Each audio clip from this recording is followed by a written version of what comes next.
प्रिय साथियों नमस्कार। मैं आपसे चर्चा करूंगा रेस नलियस। आप कहेंगे कि ये बड़ा सुनने में बड़ा नया शब्द है, लेकिन ये लीगल टर्म में बहुत महत्वपूर्ण है। और कभी भी आप लीगल टर्म से चिंतित मत होइए, हम सब लोग जानते हैं कि इसका क्या मतलब है। रेस नलियस का मतलब होता है ऐसी संपत्ति, ऐसी वस्तु जिसका कोई मालिक घोषित ना हो, यानी कि जो बिल्कुल अबेंडन कोई चीज पड़ी हुई हो। मान लिया सड़क पे आप जा रहे हैं और वहां कोई किसी का बटुआ मिल गया और उसका कोई क्लेमेंट नहीं है, तो उसे उस समय के लिए रेस नलियस कहा जा सकता है। लेकिन अगर बाद में कोई उसका क्लेम करता है, ठीक है, तो फिर वो उसका ओनर सामने आएगा, तो वो अपने उस प्रॉपर्टी के ऊपर अपना जो उसका आधिपत्य है या उसका जो अधिकार है उसको अगर वो सिद्ध करता है तो फिर वो प्रॉपर्टी उसको दी जाएगी।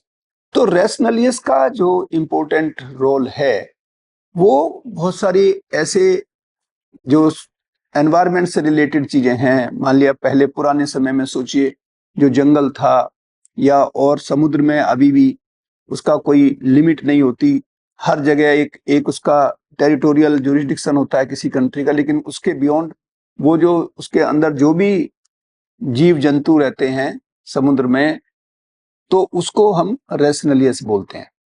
रेस नलियस का इंपॉर्टेंस ये है कि अगर इसको हम ठीक ढंग से लीगलाइज नहीं करें या इस पे हम कानूनी दृष्टि से कोई चर्चा नहीं करेंगे तो लोग ऐसी वस्तुओं को का दुरुपयोग करेंगे, उसका एक्सप्लॉयटेशन करेंगे। तो रेस नलियस में इंपॉर्टेंट यह है कि उसका कोई मालिक घोषित नहीं होना चाहिए, और अगर कोई घोषित मालिक आता है तो उसे ये प्रूव करना होगा कि उसकी ओनरशिप उस प्रॉपर्टी पे क्यों है। तो साथियों, रेस नलियस एक महत्वपूर्ण लीगल कंसेप्ट है जिसे मैंने आपके साथ साझा किया।